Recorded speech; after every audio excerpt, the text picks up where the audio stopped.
नी सा गा पानी पानी गा पा पद पद गा नी ध सा नी सा गा पानी पानी गा पा पद पद गा नी ध सा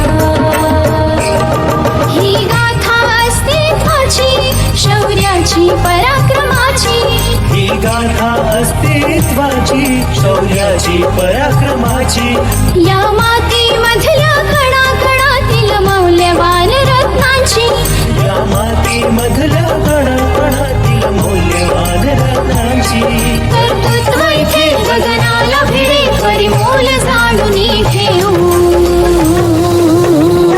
व्यक्तिविशेष नमस्कार, मी Ratnamala Suryavanshi, radio MPSC Guru spreading the knowledge powered by spectrum अकॅडमीमध्ये तुमचे सर्वांचे स्वागत करते. विद्यार्थी मित्रांनो, आज आपण व्यक्तिविशेष या सत्रांतर्गत तानाजी मालुसरे यांच्या जीवनकार्याविषयी थोडक्यात जाणून घेऊया.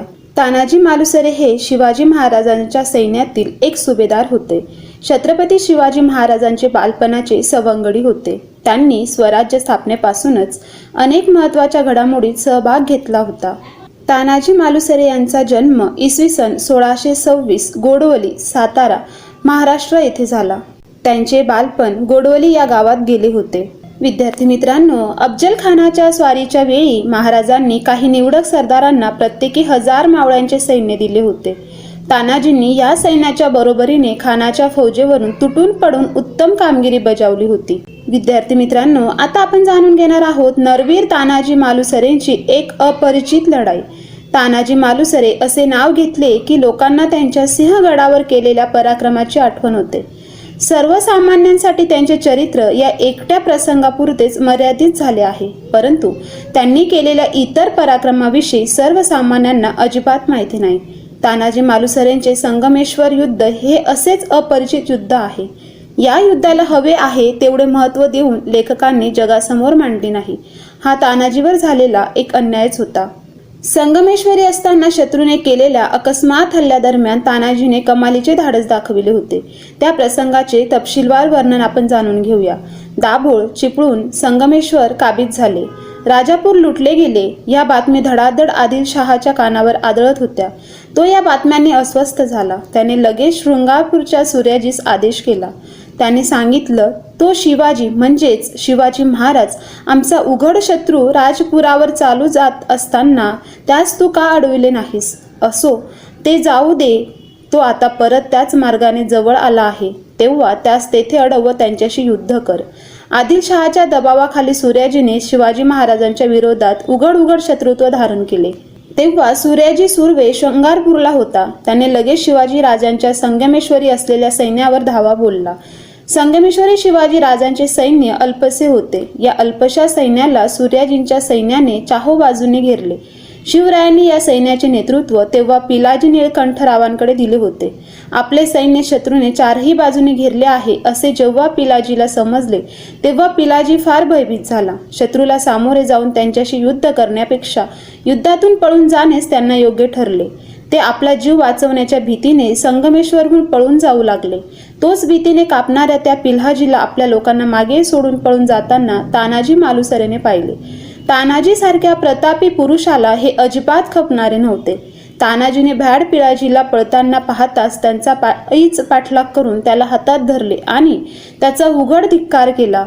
तानाजी मालुसरे पिलाजीस म्हणाले, या युद्धात मी तुझा सहाय्य करता आहे. तू आपल्या लोकांना संकटात टाकून पळून जातोयस, ही खरंच खेदाची गोष्ट आहे. आजपर्यंत तू तुझ्या पराक्रमांच्या एवढ्या बडाया मारत होतास, त्या सगळ्या बडाया कुठे गेल्या?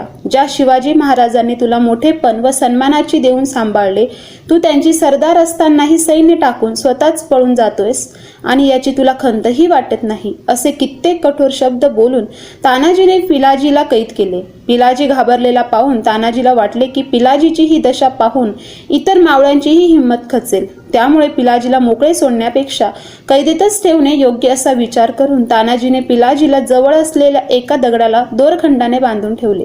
पिलाजीला दगडाला बांधून ठेवल्यानंतर तानाजी मालुसरेने स्वतः सैन्याचे नेतृत्व केले. विद्यार्थी मित्रांनो, तानाजीने व त्याच्या सोबती मावळ्याने शत्रूवर जोरदार हल्ला चढवला. शत्रूनेही तानाजीस रोखण्याच्या दिशेने पुढे सरसा केला. आता दोन्ही सैन्य एकमेकांना भिडणार आणि रक्ताच्या चिरकांड्या उडणार. तोच मराठ्यांचा मागच्या तुकडीने तानाजीच्या संरक्षणासाठी शत्रूवर बाणांचा वर्षाव केला. त्यामुळे तानाजीच्या समोर येणारी शत्रूची तुकडी घायाळ झाली आणि याचा फायदा उचलत तानाजीच्या नेतृत्वाखाली मावळ्याने शत्रूची दाणादाण उडवली.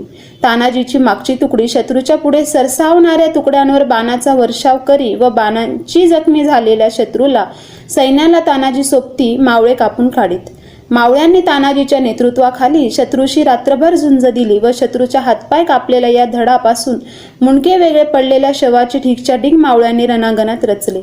शेवटी सूर्याजीला या युद्धात मोठे नुकसान सोसावे लागले. त्याला त्याच्या सैन्याची सर्वत्र दशा झालेली दिसताच त्याने युद्धातून पळ काढला. शेवटी वीर तानाजी मालुसरेंचा व सोबती मावळ्यांचा या युद्धात विजय झाला. स्वराज्यातील रायगडच्या बाजूला कोकण पट्ट्यात असणाऱ्या स्थानिक दंगलखोर जमातीचा बंदोबस्त करण्यासाठी जबाबदारी महाराजांनी तानाजीवर सोपवली होती. त्यासाठीच त्या भागातील उमरट या गावात येऊन तो राहिला होता. आपलेपणाने वागून या भागातील लोकांना स्वराज्याच्या कार्यात त्याने सहभागी करून घेतले होते. विद्यार्थी मित्रांनो, आता आपण जाणून घेणार आहोत तानाजी मालुसरे यांची कोंढाण्याची लढाई. स्वराज्यासाठी कोंढाणा किल्ला जिंकण्याची जबाबदारी छत्रपती शिवाजी महाराजांनी तानाजी मालुसरेंना दिली होती. जेव्हा तानाजींचा या जबाबदारी समजली तेव्हा ते स्वतःच्या मुलाच्या लग्नाच्या तयारीत होते. त्यांनी ती तयारी अर्धवट सोडली. स्वराज्यासाठीचे आपले काम प्राधान्यात घेऊन जबरदस्त चौक्या पहारे व अतिशय कडेकोट बंदोबस्त असलेल्या आणि उदयनभान सारख्या पराक्रमी किल्लेदार असलेला कोंढाणा किल्ला ताब्यात घेण्याचा विडा उचलला. ते कोंढाणा जिंकण्यासाठी आपल्या तुकडीबरोबर निघाले. आधी लगीन कोंढाण्याचे, मग लगीन रायबाचे हे शब्द इतिहासात अजरामर झालेले आहेत. विद्यार्थी मित्रांनो, कोंढाणा गडावरचा किल्लेदार उदयभान राठोड एक शूर माणूस होता आणि त्याच्या हाताखाली सुमारे 1500 हशमांची फौज होती. 4 फेब्रुवारीच्या रात्री तानाजी मालुसरे यांच्या नेतृत्वाखाली राजगडावरून निघालेले मराठा सैन्य गुजवणी नदी पार करत सिंहगडाच्या पायथ्याला येऊन पोचले. ती भयान काळोखी रात्र होती. कोंढाण्यावर जाण्याचा मार्ग त्यांनी निवडला तो म्हणजे शत्रूच्या ध्यानीमनी न येणारा प्रचंड असा द्रोणगिरीचा कडा. रात्रीच्या वेळी केवळ 500 सैनिकांबरोबर हा कडा चढून त्यांनी सिंहगडावर हल्ला केला. कोंढाणा किल्ल्यावरच्या तुकडीला कळू न देता किल्ला दिवसा चढणे कठीण होते. तानाजींनी गडाच्या मागच्या बाजूने आपल्या घोरपडीला वर पाठवले. तिच्या शेपटीला दोर बांधला होता. मावळे त्या दोरीला पकडून वर चढून गेले. अचानक हल्ला करून त्यांनी तेथील सैन्याला कात्रीत पकडले आणि अखेरच्या श्वासापर्यंत लढाई करून त्यांनी हा किल्ला जिंकायचे प्रयत्न केले. शत्रूशी बेमान होऊन लढताना तानाजींच्या हातातली ढाल पडल्यावरही डाव्या हातावर घाव घेत उदयभानाला निचपीच पाडूनही स्वतःचे प्राण तानाजीने सोडले. मात्र त्यांच्या मागून सूर्याजी मालुसरे आणि शेलार मामा यांनी नेतृत्व करून हा मोठा किल्ला काबीज केला. गडावरील गवताच्या गंजा पेटून किल्ला जिंकला गेल्याचा इशारा राजांना राजगडावरती दिला गेला होता. ही घटना 4 फेब्रुवारी 1670 रोजी घडली. विद्यार्थी मित्रांनो, तिथे झालेल्या अतितटीच्या लढाईत तानाजींना त्यांच्या प्राणाची आहुती द्यावी लागली. हे दुसऱ्या दिवशी शिवाजीराजे सिंहगडावर पोचले तेव्हा त्यांना समजले. महाराज म्हणाले, गड आला पण सिंह गेला. अत्यंत दुःखी झालेल्या राजांनी तानाजींचे शेव त्यांच्या उंबरट या गावी पाठवले. ज्या मार्गाने तानाजी मालुसरे यांची प्रेत यात्रा गेली तो आता मडेघाट या नावाने ओळखला जातो. तानाजी गेले त्या जागेवर त्यांचा वीरगळ स्थापन केला गेला आहे. शिवाय एक सुंदर स्मारक सुद्धा उभे केले आहे.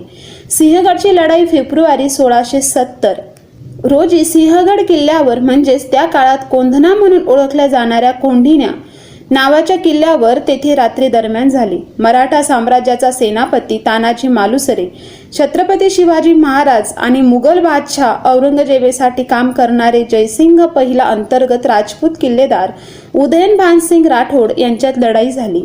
वेढा घेण्याच्या वेळी मालुसरेने यशवंती नावाच्या सरड्याच्या मदतीने किल्ल्याकडे जाणाऱ्या एका उंच खडकावर पोहोचला. गडावर चढताना मराठ्यांना पहारेकऱ्यांनी रोखले होते आणि यावेळी पहारेकरी व काही घुसखोर यांच्यात लढाई झाली. उदयनभान आणि तानाजी एकाच युद्धात गुंतले. उदयभानने तानाजीचा ढाल फोडली आणि त्याची भरपाई केली. त्याने त्याच्या शेजारीच आपल्या पगडीचे कपट लपटलेले आणि लढाई सुरूच ठेवली. लवकरच थोडा वेळ उदयभानने त्याचा कवच तोडले पण तानाजीने त्याचा सामना केला. ते दोघे युद्धामध्ये मारले गेले. दुसऱ्या मार्गावरून किल्ल्यावर प्रवेश केल्यावर मराठा सैन्याने किल्ला ताब्यात घेतला. विद्यार्थी मित्रांनो, आता आपण जाणून घेऊया काही तानाजींची स्मारके. तानाजी मालुसरे यांच्या स्मृतिप्रित्यर्थ कोंढाणा गडाचे नाव बदलून सिंहगड ठेवण्यात आले. पुणे शहरातील वाकडेवाडी या भागाचे नाव बदलून ते नरवीर तानाजीवाडी असे करण्यात आले. पुण्याजवळील सिंहगडावर नरवीर तानाजी मालुसरेंचे स्मारक असून त्यांचा अर्धपुतळा त्या ठिकाणी आहे. रायगड जिल्ह्यातील उंबरठ या गावीही त्यांचा पुतळा व स्मारक उभारण्यात आले आहे. विद्यार्थी मित्रांनो, आता आपण काही संदर्भ जाणून घेऊया. दुर्गसिंहगड यांचे लेखक आहेत आनंद पाळंदे. गड आला पण सिंह गेला या पुस्तकाचे लेखन केले आहे ह.ना. आपटे. नरवीर तानाजी मालुसरे यांचं बाल साहित्य आहे आणि या पुस्तकाचं लेखन केलेलं आहे पंडित कृष्णकांत नाईक. तानाजी अमर चित्रकथा हे एक पुस्तक आहे. मराठ्यांचे धारतीर्थ यांचं लेखन केलेलं आहे प्रवीण भोसले आणि नरसिंह पब्लिकेशन्स. राजा शिवछत्रपती याचं लेखन केलेलं आहे ब.म. पुरंदरे. सिंहगड पुरंदरे प्रकाशनचा आहे. सिंहगड प्र.के. घाणेकर. सुभेदार नरवीर तानाजी मालुसरे या पुस्तकाचं लेखन केलेलं आहे दत्ताजी नलावड. विद्यार्थी मित्रांनो, तानाजी मालुसरे यांच्या नावाने काही पुरस्कारही दिले जातात. तो आहे तानाजींच्या नावे छत्रपती शिवाजी महाराज ज्ञानपीठ इंटरनॅशनल संस्थेचा वीर तानाजी मालुसरे राष्ट्रीय पुरस्कार दिला जातो. विद्यार्थी मित्रांनो, तानाजी मालुसरे यांच्या जीवनावर एक चित्रपटही काढला गेला. तो आहे Tanhaji the unsung warrior. Hindi चित्रपट आहे. तो 2020 मध्ये प्रकाशित झाला आणि या चित्रपटामध्ये तानाजीची भूमिका ही मुख्य होती. या चित्रपटाचं दिग्दर्शन केलेलं होतं ओम राऊत यांनी. यापूर्वी 1952 साली राम गबाले यांनी दिग्दर्शित केलेला नरवीर तानाजी हा मराठी चित्रपट निघाला होता. चित्रपटात दुर्गा खोटे आणि मास्टर विठ्ठल यांच्या भूमिका होत्या. विद्यार्थी मित्रांनो, तानाजी मालुसरे यांचा मृत्यू 4 फेब्रुवारी 1670 रोजी सिंहगड पुणे महाराष्ट्र येथे झाला. विद्यार्थी मित्रांनो, अशा प्रकारे आज आपण व्यक्तिविशेष या सत्रांतर्गत तानाजी मालुसरे यांच्या जीवनकार्याविषयी थोडक्यात जाणून घेतले. तर आता आपण इथेच थांबूया. तोपर्यंत तुम्ही ऐकत राहा radio MPSC Guru, spreading the knowledge, powered by spectrum academy. धन्यवाद. कंपनी सुरू केली होती. ती आज जगातील सर्वात प्रभावशाली आणि महाबलाढ्य सॉफ्टवेअर कंपन्यांमध्ये गणली